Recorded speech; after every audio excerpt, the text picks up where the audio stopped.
Morning all.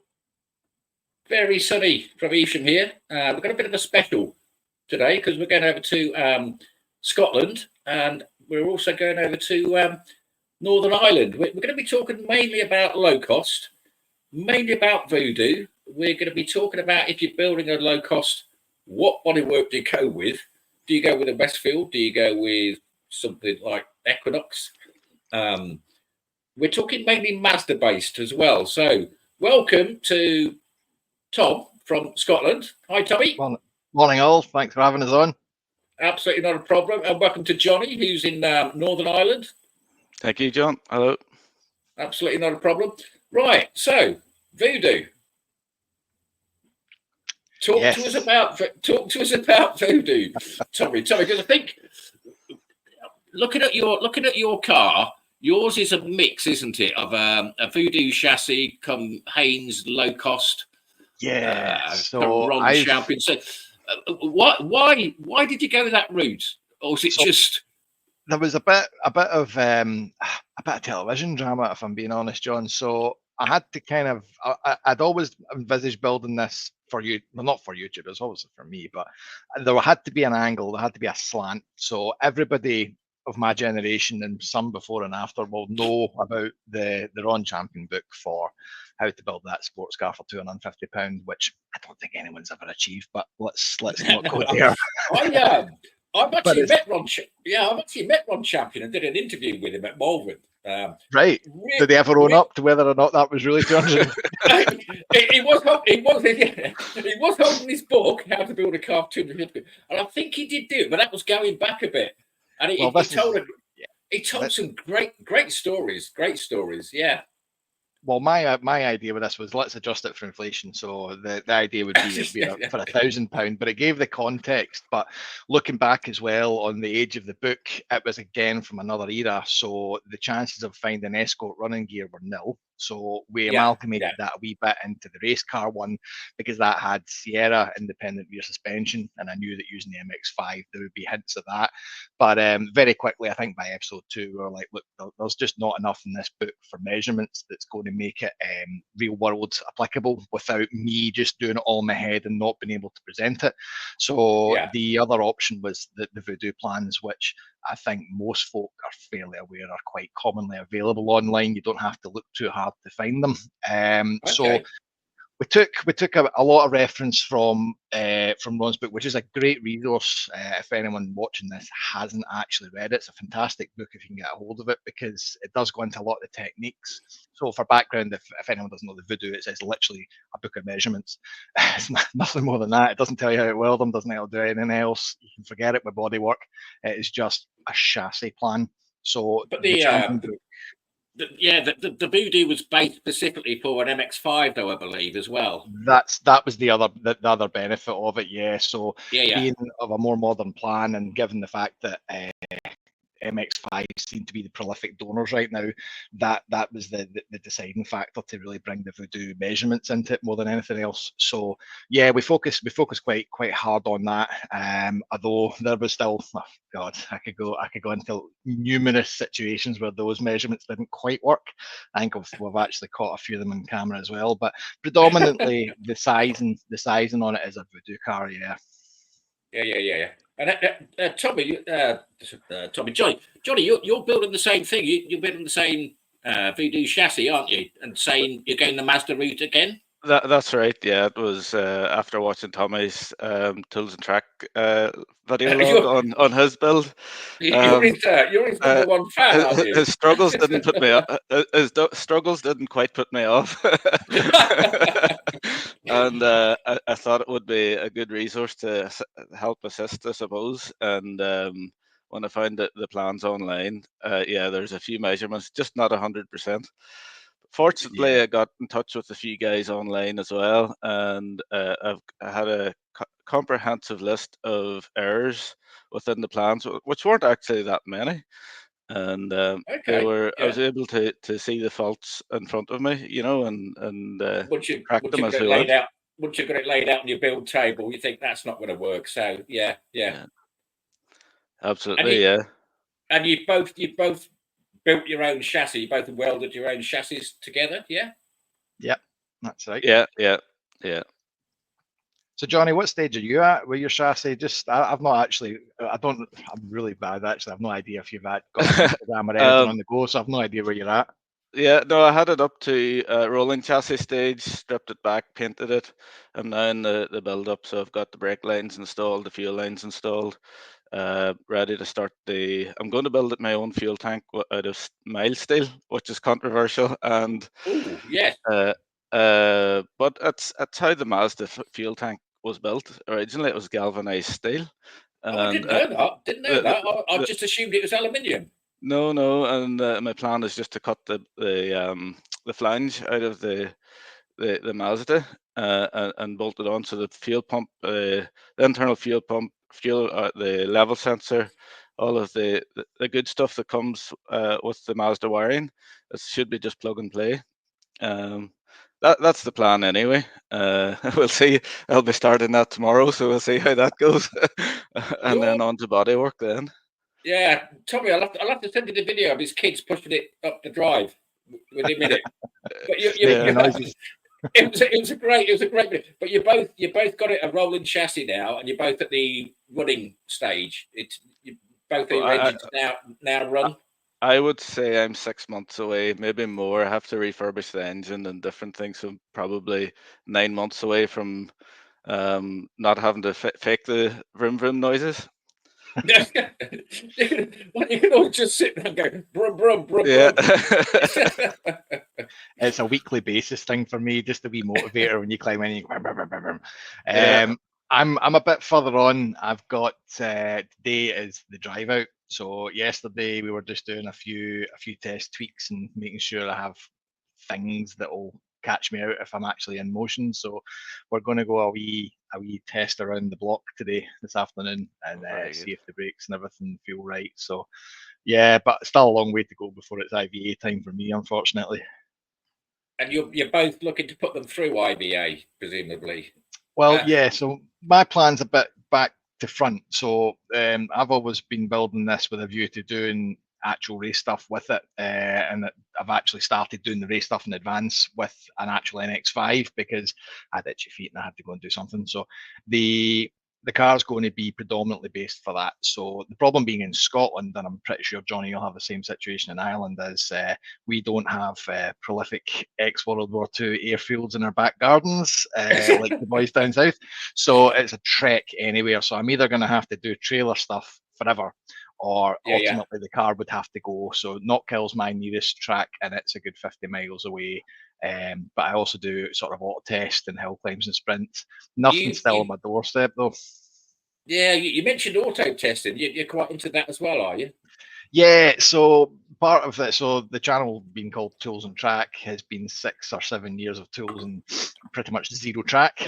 So we started a sort of, right, how do you do grassroots? Like if you were just like myself, have no actual race experience, what's the first thing you can do for as little expenditure as possible? And honestly, auto test or auto solo, depending on what your area and your local car club run, is the most grassroots thing. So you're about £30 a day, and it's a full day's worth of track time. You just need an RS clubbing license. It's cheap, fantastically cheap. Your RS clubbing license is free. You just reapply every year, and then you've got your club membership, which is about 30 quid as well. And I mean, you compare that is in a competitive day's worth of racing, and you'll be in a championship. And if you compare that to the likes of doing even just an open pit session track day at a local track, which is £150 plus sometimes, that's a year's worth of racing in a day. So it's just a no-brainer. If you have to go on a budget, I'd thoroughly recommend doing an auto solo. And it's really challenging as well. Yeah, and plus if you trailer your car, if you break something, it doesn't matter because you can always trailer it back and then fix it. I know a lot of people go to track days in there, they drive it there, but if something goes badly wrong or somebody hits you or whatever, you're pretty much knackered. I'd love to know the AA's figures for how many people have random unplanned breakdowns within a mile from a racetrack. or indeed on the way to the IVA station. Yeah, probably another one. Yeah. Absolutely. But yeah, so with that in mind, that's why I was like, right, let's get a loan of a trailer and shake down the car on a few auto tests. So I'm going to go back to front. So I will try getting it on track without the IVA, which is another good point of doing also an auto test, because it's not to the full sort of Motorsport UK regulations. It's beginner level. There are some liberties you can take with not having an MOT in the car. It's a different class, granted, but you're allowed to if it still passes scrutineering. And it means that if you can get somewhere local without an IVA just in the back of a trailer, you can literally run whatever you've built. So I'll do it back to front, but the plan will be ultimately within the next year to get that on the road as well. Yeah, I must admit, with our car, it was a couple of years back now, but we ran Santa Pod, the quarter mile at Kitfest, and you don't need an MOT for that. That they will just have a quick look over your car. It's not like a scrutineering test or anything like that. You don't have to have insurance, although you can get it. You can get insurance for Santa Pod through the right companies, but yeah, you don't need an MOT. You don't need anything special. You do need a helmet, and you do need like wrist restraints as well, which probably the same in what you're doing with the with your auto testing. You need wrist restraints as well, which just clip onto your harness. Interestingly, no, there's actually really.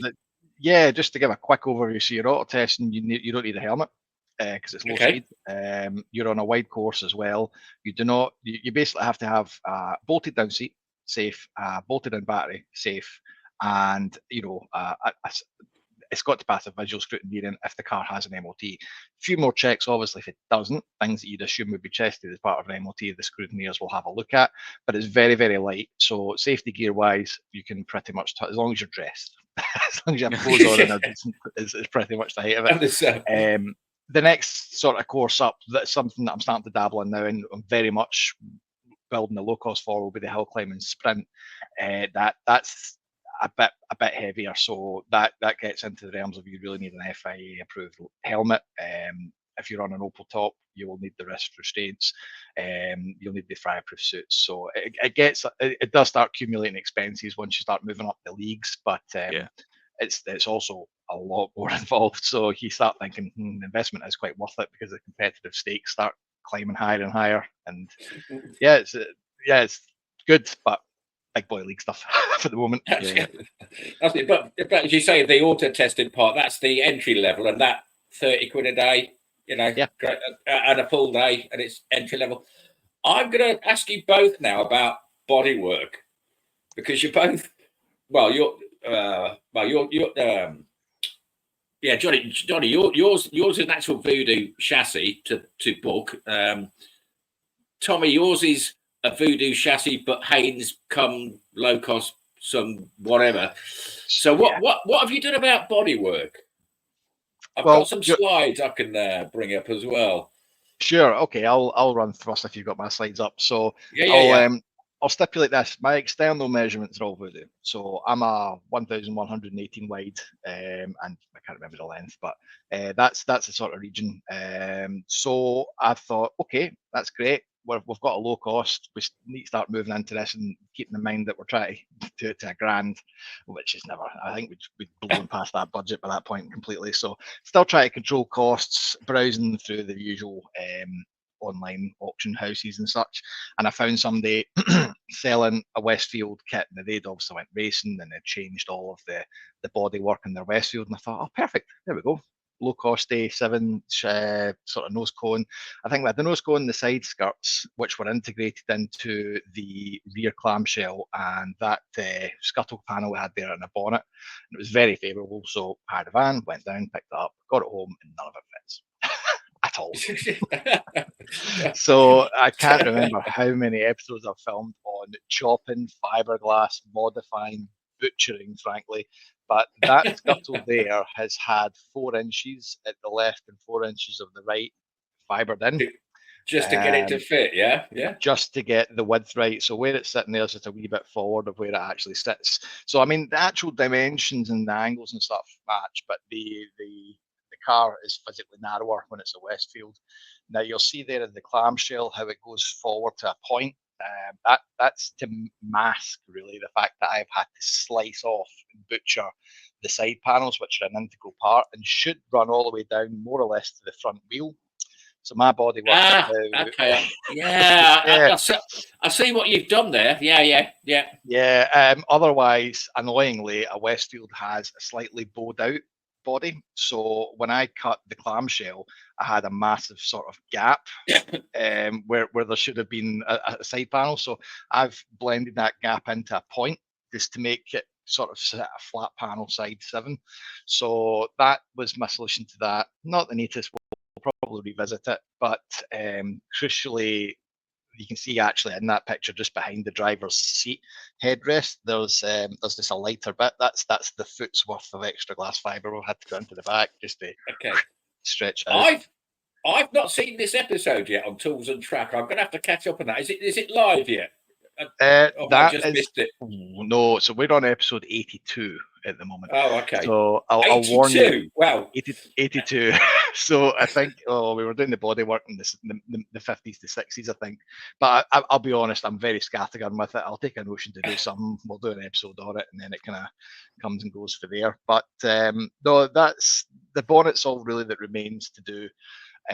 Surprisingly, the nose cone went straight on. I don't know how I angled that, but the bonnet's the last thing on the list. And I think the only thing Bodywork dressing, if you look at the side panel at the top where your elbow would sit, there's a bit of dress lacking there where the clamshell meets that. I think I'll probably manufacture some form of just elbow protector that will neaten all that up. But other than that, it's all there.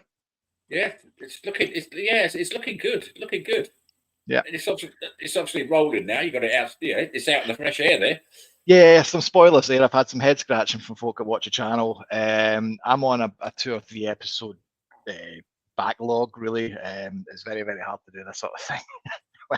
And film it to a level in real time. So I've got a couple still to come. So I think we are on episode 84. That'll be the drive out that we're looking at here. So I pushed that out yesterday to clean the dust off of it. So that's literally how the car looks right now, which is very similar to the sort of vision we had for it on the t-shirts that we did a while back. But yeah, that's how she's going to look, more or less. Matte black on the sides and gloss black on the tops with the gold. I'm a big fan of black 7 because I've got an MK and ours is all black. Everything's black. A little bit of red on it, red seat belts and red piping on the seats, but that is it. There's nothing. It's all black. And just to point out how nobody has any originality, you were a fan of the A-Team and I was a fan of the John Player Lotus. Oh yeah, I remember seeing the John Player special at Brands Hatch. I'm that old, right? Which is all black. Yeah, I'm that old. My father used to work for a company that had they had a suite there. His company owned a suite right on the start line at Brands Hatch. We used to get free tickets. Not necessarily to the Grand Prix, but most of them we could go to for free. So yeah, big fan of the John Player special cars. I've even got a Scale Electrics car of one. Jesus. Yeah. So other than that, the rear of the car, the rear of the car, completely non-IVA compliant lights. And I know before anyone says it, I had to put something in there. There's a few things I need to sort of tweak as we go. Given this well that I've widened the shell, I'd need to find a 27-inch alloy wheel to fill that gap. If I ever needed to put a wheel in the back, which thankfully I've got ideas about maybe some form of spoiler that will come out from there. But that's I don't think the worst job in widening it. There's a few ripples, understandably, but that's it more or less done. Still on the to-do list, and I'm very much I'll think about how to do this as I do it. The dash, I have no idea really where we're going to go with that, and there's got to be a panel over the top because I couldn't make the Westfield work with the Vodou design of rear clamshell mount. So on the Westfield, it came with the filler, which is usually just at the top left on the flat panel in the back. So my filler would have actually filled with the supporting bar that goes around the top. There was just no way to make it work. So I thought, right, let's just blank it completely, fill it in, and we'll come back to it. So I think what's probably going to happen is we're going to have a vertical filler in some form of panel that will encapsulate the back end with that integral to it.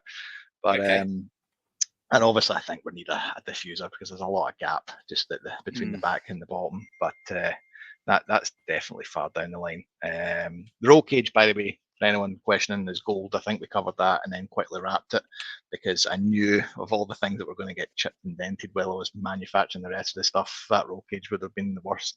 So it does look tall. That's because, well, I'm not particularly tall, but I have to counter the fact I will have a helmet on most of the time for this.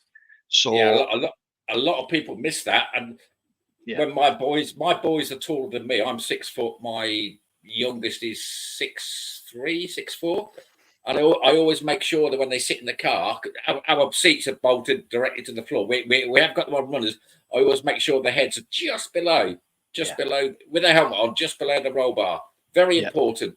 Not it's your roll bar, Tommy. Is it MSA spec? It's MSA spec, yep. So it's the proper graded steel for it. It's mandrel bent. We had a wee session on that. One of my good friends, Simon, came along. He's actually built his own pipe bender. So you think I take things to crazy anal levels? He just built a mandrel bender for a roll cage. So the second reason for the height though is it's just phase one to get it through the IVA. We're going to add more roll cage to that to come forward from me because, like I say, hill climbing sprints, there is a significant amount of danger on it. So we've got the roll cage mount points already prefabricated into the chassis at the front. So we'll just circle back to that once. I don't feel like getting an entire 8-point, 12-point roll cage through an IVA. So we've got the minimum, and then we'll subtly get through that at a later stage once it's given the green tick. A lot of people say that when they fitted a full, I mean, I'm not a racer, I've never been on a track day or whatever. A lot of people say that when they fit a full roll cage, it really stiffens up the chassis because the weakest point of the 7 is obviously the middle section where you're sat. It's a bit like the old shoebox analogy where you take the lid off and it gets a bit floppy. But a lot of people say that as soon as they bolt that on, it really stiffens up the chassis. I wouldn't notice the difference. I don't know. It's one that I'm actually happy to see and feel the difference. So to do it first and then see the benefit rather than just have the cage and never know that it's making that difference is something I think I'd probably appreciate more. I'm very old school. If I don't know it's making a difference, I don't often believe it. So. It's quite a lot of extra weight as well when you're trying to be competitive. Yeah, we've got angry snails that we might integrate once the IVA is done that will help with that as well. But, yeah.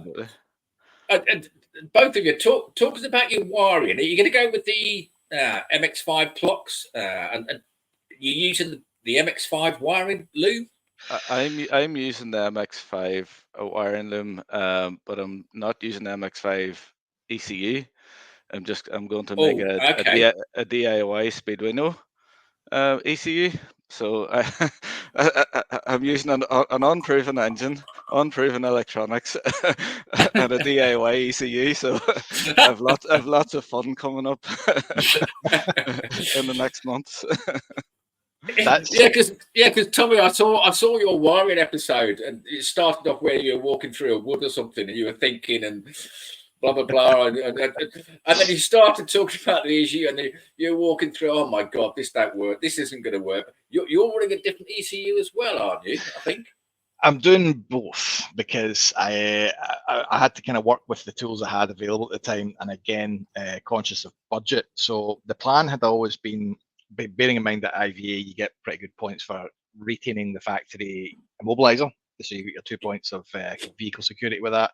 I wanted to keep it as much as I possibly could, but I think my method of doing wiring is have a running car, and cut a wire until you cut too many and then rejoin the last one.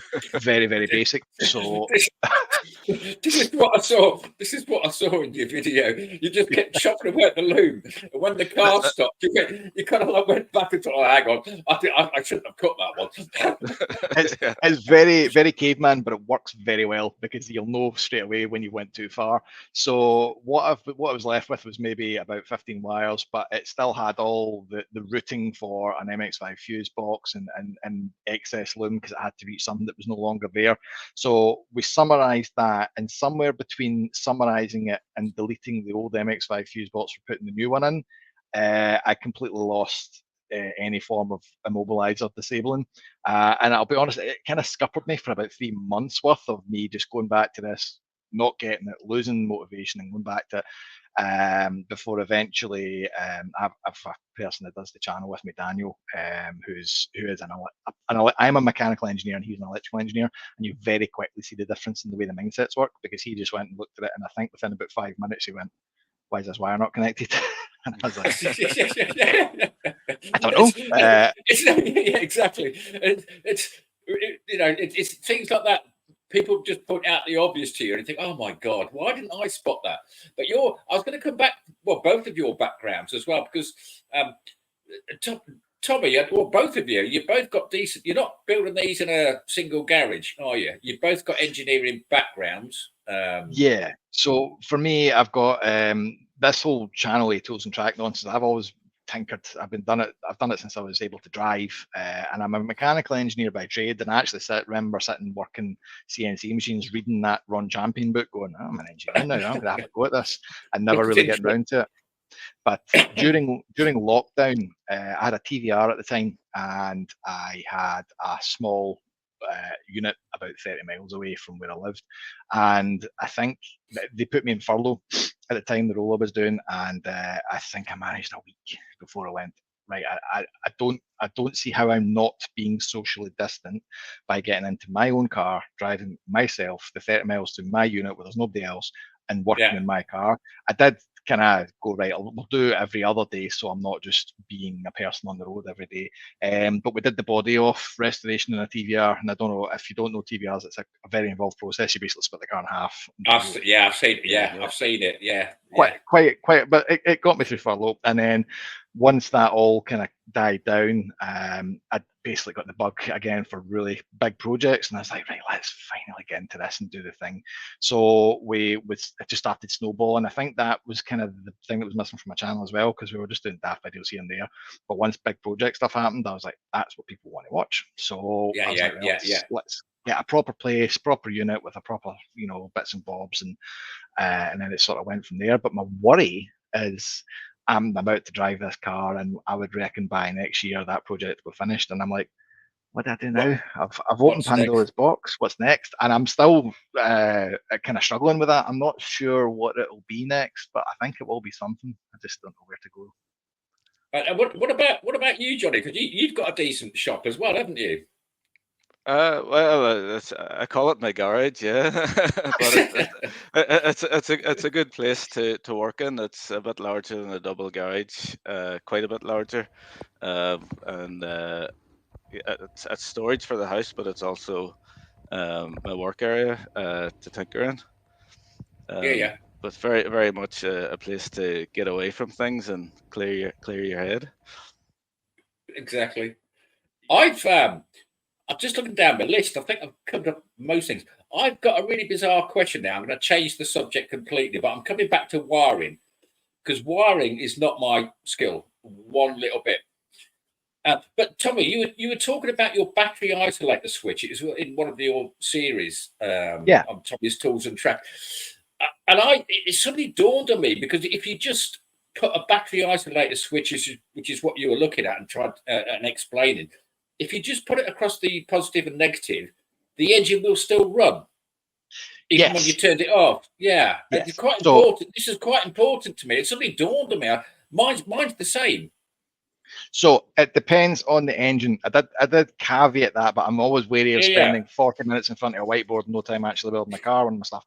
So the logic with this is, if you have, I think it's more of the archaic old style ECUs, they're not really they don't have the safety contingencies. So I did check, and I should have really circled back to that. The MX5 ECU does have a full-time life to it. So if you put a battery isolator anywhere in it, you cut power to the ECU, it will cut power to everything. So it wasn't a problem, but it is something to be aware of, because if you consider the way all of your lives run, so you've got your battery going to the alternator and the starter, and then that goes into your fuse box and everything else.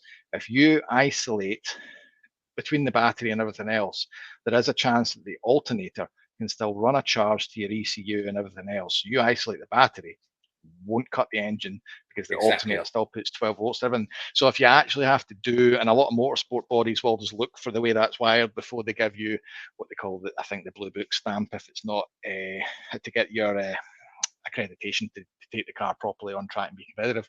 They do look for the way that's wired, and it's something that you can take from that and go, well, that's not there for the sake of it. It's a good safety consideration, because if you ever did have to use that isolator, say for example, you're working in the workshop, you're running the car, it runs over your foot, and you're about to get gas because you can't move, or if you turn the battery off and the engine doesn't turn off, you have a situation, if you're working your own, any sort of situation where you think that's going to turn it off, A, check it, make sure it does, and B, have a bit of thought into how it's wired, because these things catch you out.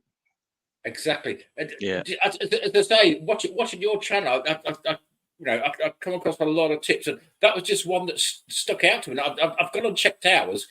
I need to check, whether to turn it off, whether it's going to kill the engine. We're still in the bike ECU, but it's going through Power Commander 3 now. But I do need to check it that, if I do turn that key off, is it going to stop? Yeah.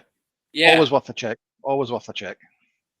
I suppose the main purpose that I would have seen an isolator for would be to prevent battery discharging. So you'd switch it off when you've parked it up, say for over winter. Or for safety, you're not going to be able to start the car unless I'm being honest, you can Johnny. start it.